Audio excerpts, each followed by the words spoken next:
You are about to learn one of the biggest secrets in the history of the world. It's a secret that has huge effects for everyone who lives on this planet. Most people can feel deep down that something isn't quite right with the world economy, but few know what it is. Gone are the days where a family can survive on just one paycheck. Every day it seems things are more and more out of control, yet only 1 in a million understand why. You are about to discover the system that is ultimately responsible for most of the inequality in our world today. The powers that be do not want you to know about this, as this system is what has kept them at the top of the financial food chain for the last 100 years.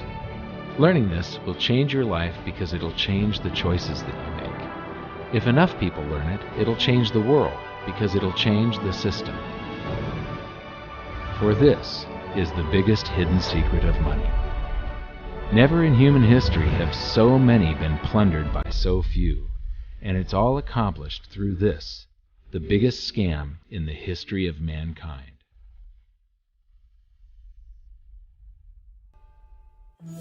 They say that money doesn't grow on trees, but the truth is that the modern banking system creates currency far faster than trees can grow. Most people don't have a clue how currency is created. Economists and bankers make it sound so complex that people think they can't understand it. But I'm going to strip our monetary system down to its essence so that you can see the scam behind the curtain and just how it affects you. Every modern society creates currency in pretty much the same way. But since the US dollar is the majority of the world's currency, I'm going to use the United States as our example. It all starts when some politician says, "Vote for me and I'll make sure the government provides you more free stuff than my opponent will." But there's no such thing as a free lunch. So to provide that supposedly free stuff, the politicians vote for the country to spend more than its income. This is called deficit spending. To pay for that deficit spending, the Treasury borrows currency by issuing a bond. So what's a bond? If you think about it, a bond is really nothing but a glorified IOU. It's a pretty piece of paper with numbers printed on it that says, "Loan me $1 trillion today, and I promise over a 10-year period I'm going to pay you back that $1 trillion plus interest." But what you need to understand is that Treasury bonds are our national debt. These glorified IOUs are to be paid back by you and I and our descendants through future taxation. Therefore, when the government issues a bond, it steals prosperity out of the future so that it can spend it today.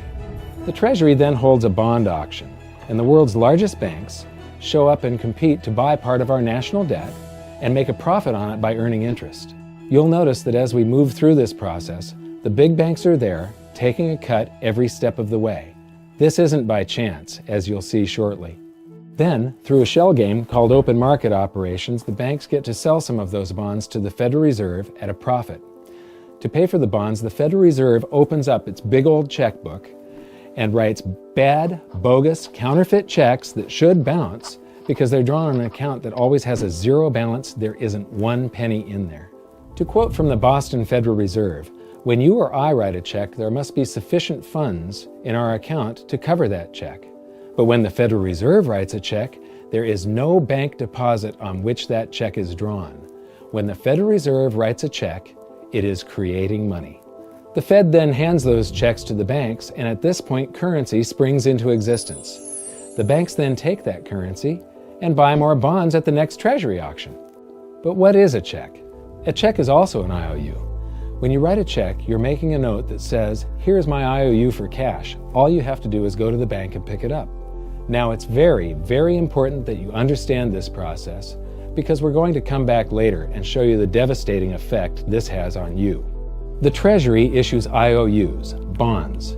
The banks then buy those IOUs with currency. The Federal Reserve then writes IOUs, checks, and hands them to the banks in exchange for the Treasury's IOUs, the bonds. And currency is created.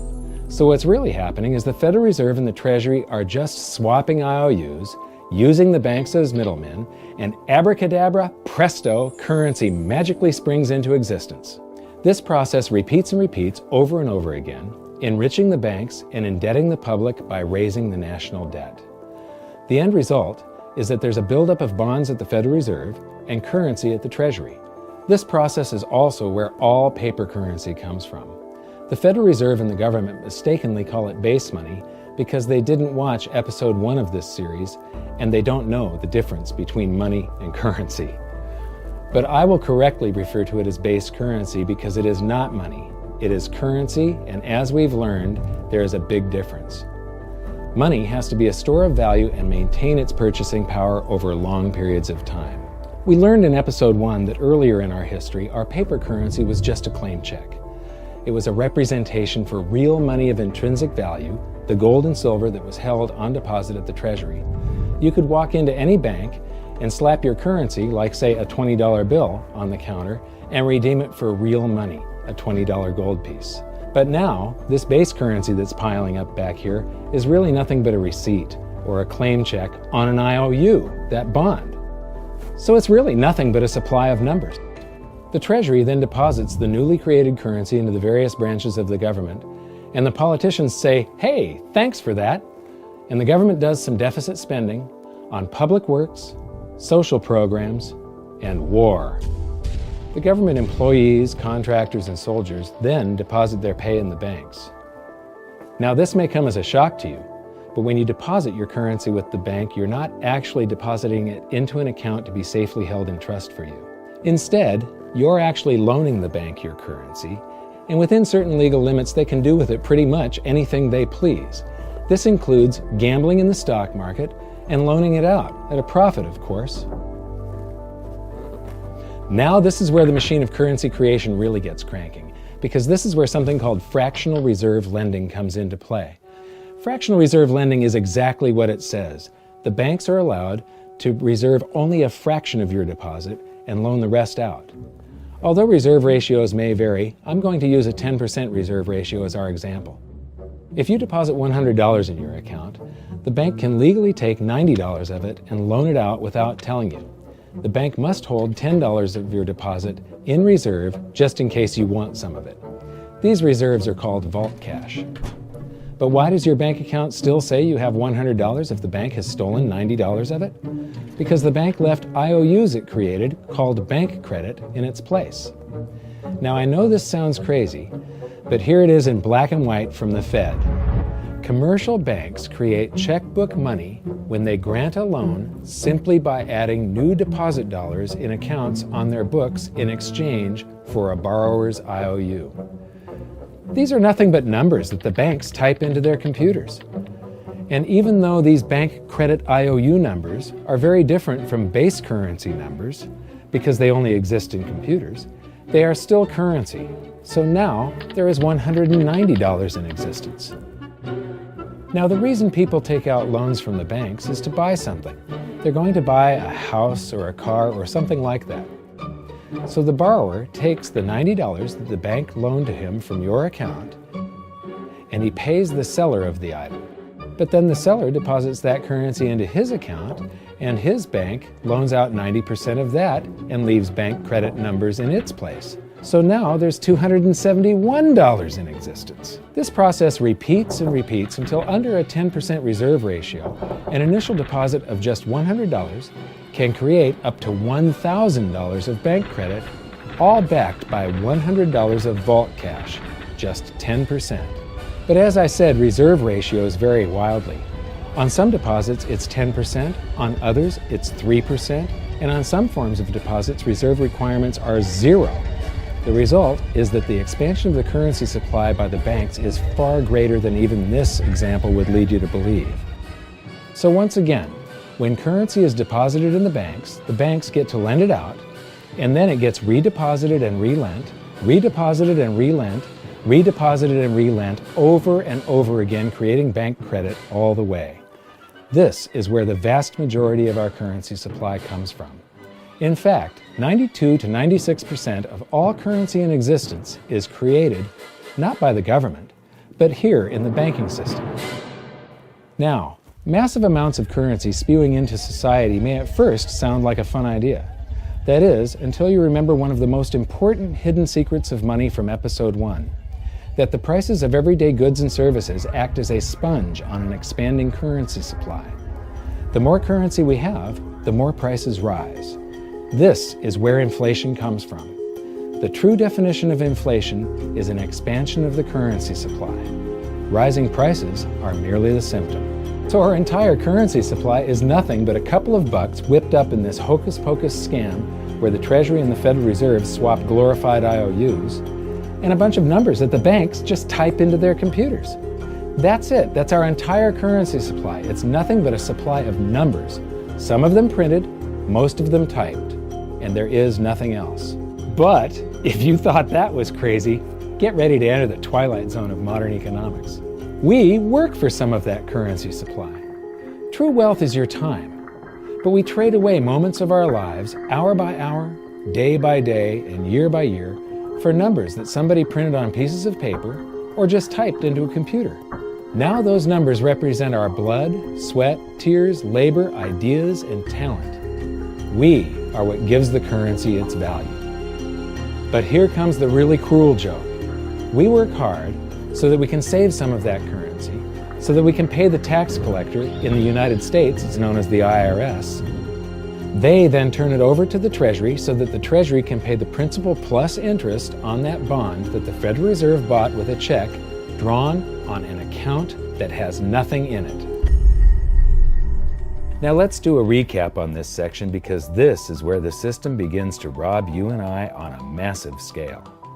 Much of our taxes are not used for schools, roads, and public services, but to pay interest on bonds that the Federal Reserve bought with a check drawn on an account that has nothing in it. The Federal Reserve is committing fraud. But here's one of the biggest secrets of them all. Before the establishment of the Federal Reserve, there was no need for personal income tax. The Federal Reserve was created in 1913, and that very same year, the Constitution was amended to allow income tax. Do you really think this was just a coincidence? Ask yourself how much income tax you've paid over your lifetime.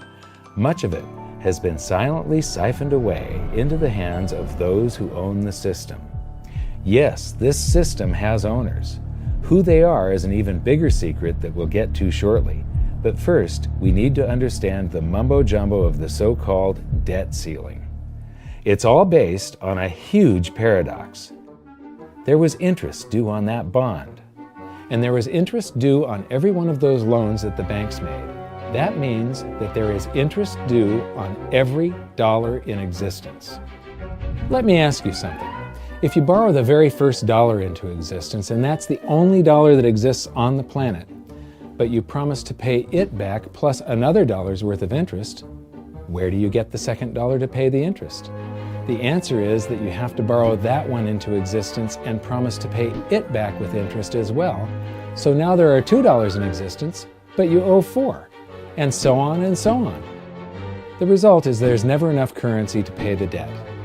There is always more debt in the system than there is currency in existence to pay the debt. Therefore, the whole system is impossible. It is finite. It will come to an end one day.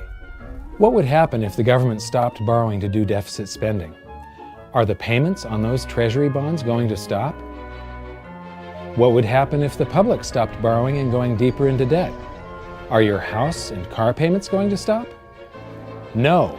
There is a payment due every month on the principal plus the interest on every dollar in existence, and those payments do not stop. If we stop borrowing, then no new currency is created to replace the currency that we used to make those payments. Whether you're making a payment on a loan or paying tax to make a payment on a bond, the portion of the payment that goes to pay off the principal extinguishes that portion of the debt. But the debt also extinguishes the currency. Currency and debt are like matter and antimatter. When they meet, they annihilate each other. If we just pay off the principal only on all the loans and bonds that exist, the entire currency supply just vanishes. So if we don't go deeper into debt every year, look what happens. The whole thing goes into a deflationary collapse under the weight of those payments. Politicians and pundits alike talk about balancing the budget, paying down the debt, and living within our means. They don't understand that that is deflationary. It is impossible to do under our current monetary system without collapsing the whole economy. This is why any talk of a debt ceiling is not only ridiculous, It's delusional. The system is designed to require ever-increasing levels of debt just to continue. And that's why politicians will always kick the can down the road and raise this so-called debt ceiling over and over again until the whole system finally collapses under its own weight. In other words, they don't want it to collapse on their watch. The Founding Fathers of the United States knew the dangers of central banking and fought to free themselves from this very thing. The Revolutionary War started out as a tax revolt, but now we must pay tax just to have a monetary system. Having just suffered through the hyperinflation of the continental dollar, which was printed into oblivion to finance the Revolutionary War, they understood the dangers of fiat currency and debt-based monetary systems. So to protect future generations from institutional theft and out-of-control government, they wrote into the Constitution that only gold and silver can be money for the simple fact that you can't print them. Our current system is not only unconstitutional, but it robs us of the liberty and prosperity our forefathers fought and died for. We are all feeling the effects of ignoring the Constitution right now. By forcing more currency into circulation, our purchasing power is diluted. Inflation is a slow and insidious stealth tax that is simply the result of this debt-based monetary system. This system empowers and benefits those who create the currency and receive it first, as they get to spend it into circulation before it has an effect on the economy. They're stealing purchasing power from you and transferring it to the banks and the government every hour of every day because of this false monetary system. And it's not like the people at the top don't know this. To quote the Federal Reserve, the decrease in purchasing power incurred by the holders of money due to inflation imparts gains to the issuers of money. This is a fraud. It is a pyramid scheme, it is a Ponzi scheme, it's a scam, and it's a lie. Our entire monetary system is nothing but a form of legalized theft. But here's the biggest con job of them all. The Federal Reserve is not federal, it has stockholders. There is no federal agency that has stockholders. What's a stockholder? A share of stock represents a percentage of ownership in a corporation. So the stockholders are the owners of that corporation. Therefore, the Federal Reserve is a private corporation with owners. And you can see it for yourself if you go to the Federal Reserve's website, and it will say, the stockholders receive an annual dividend of 6%. Now we know that the stock in the Federal Reserve was originally issued to the largest banks in the United States. But because of mergers and acquisitions through the years, you can't actually trace who owns the stock in the Federal Reserve. That's a very closely guarded secret. My guess would be that the owners are those primary dealers, the banks that get to make a profit by selling part of our national debt, those bonds, to the Federal Reserve, who buys them with a check from nothing. Then we pay tax to pay the principal and the interest on those bonds so that the Federal Reserve can pay the banks a 6% dividend. Don't be alarmed if you don't quite comprehend the deception of this system at first glance. Very few people do. It is purposely complex. The economist John Maynard Keynes once wrote, "By this means, government may secretly and unobserved confiscate the wealth of the people, and not one man in a million will detect the theft." I believe that presented correctly, anyone can understand this system, regardless of how complex it is. So let's do a recap and break it down even more.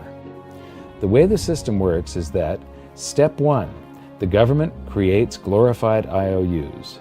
These bonds increase our national debt and put the public on the hook to pay it back.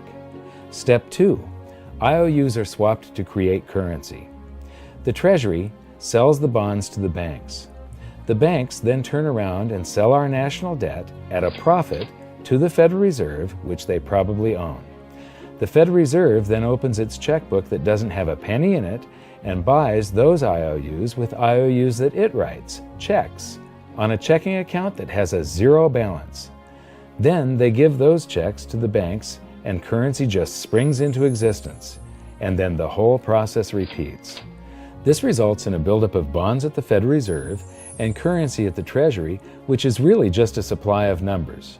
The Treasury then deposits the numbers in the various branches of the government, and we get to step 3. The government spends the numbers on promises, public works, social programs, and war. Then the government employees, contractors, and soldiers deposit their pay into the banks. And we get to step 4, where the banks multiply the numbers by magically inventing more IOUs through fractional reserve lending, where they steal a portion of everyone's deposit and lend it out. That currency gets redeposited, and then a portion is stolen again. And the process repeats over and over, magnifying the currency supply exponentially. Then we work for some of those numbers, which brings us to step 5, where our numbers are taxed. We pay tax to the IRS, who then turns our numbers over to the Treasury, so the Treasury can pay the principal plus the interest on bonds that were purchased by the Federal Reserve with a check from nothing. Then we get to step 6, the debt ceiling delusion. The system is designed to require ever-increasing levels of debt and will eventually collapse under its own weight because politicians always kick the can down the road. They don't want it to collapse on their watch. And finally, step 7, the secret owners take their cut. The world's largest banks own the Federal Reserve. Those banks make a profit selling our national debt to the Fed. They make a profit when the Fed pays them interest on the reserves held at the Fed, and the Fed pays them a 6% dividend on their ownership of the Fed. This system is fundamentally evil. It funnels wealth from the working population to the government and the banking sector. It is the cause of the artificial booms and busts of modern economies, and it causes great disparity of wealth between the rich and the working class. And it is only possible because we no longer use real money, we use currency. But worst of all, it is a form of enslavement. Bond is the root word of bondage. Whenever a government issues a bond, it is a promise to make us pay tax in the future. Nobody asked you if you wanted to pay tax today for the prosperity we all enjoyed in the last century. Nobody is asking our children if they want to work hard in the future to pay for the prosperity we're enjoying now. George Washington once wrote to James Madison, "No generation has the right to contract debts greater than can be paid off during the course of its own existence." By stealing prosperity from tomorrow so we can spend it today, we enslave ourselves and future generations. Now this all sounds pretty bad, but there is great hope, for you are the greatest threat to this false monetary system. This system relies on the public being ignorant of its workings. Please share this knowledge with everyone you know, because an informed public that fully understands the system can build a better future for generations to come. And now I leave you with this quote, widely attributed to a former director of the Bank of England. The modern banking system manufactures money out of nothing. The process is perhaps the most astounding piece of sleight of hand that was ever invented. Banking was conceived in inequity and born in sin. Bankers own the earth. Take it away from them, but leave them the power to create money and control credit, and with the flick of a pen, they will create enough money to buy it back again. But if you want to continue as the slaves of bankers and pay the cost of your own slavery, let them continue to create money and to control credit. This is the Federal Reserve in Washington, D.C. It's located on Constitution Street, and that is just as much of a joke as the New York Fed being located on Liberty Street. Both of them are unconstitutional, both of them limit our liberty, and they transfer wealth away from us every second of every day to the Federal Reserve, to the government, and to the banking sector. You are now among the 1 in a million who can detect the theft of your prosperity. So the big question is, what can you do about it? 1. Watch this video until you can describe and teach it to others. Those who understand this system can make preparations for its unavoidable collapse and protect themselves. History shows that those who don't will probably be wiped out. 2. Share this video with everyone, especially those you care about. All it takes is a mouse click or two to get this message in front of millions. Post this video on Facebook, tweet it, email it to loved ones. Please share it wherever you can. 3. Join the conversation. The current world monetary system is based on a 300-year-old design meant to enrich a few at the expense of the many. In educating ourselves and each other, we can prevent the further loss of our freedoms and maybe, just maybe, win some of them back.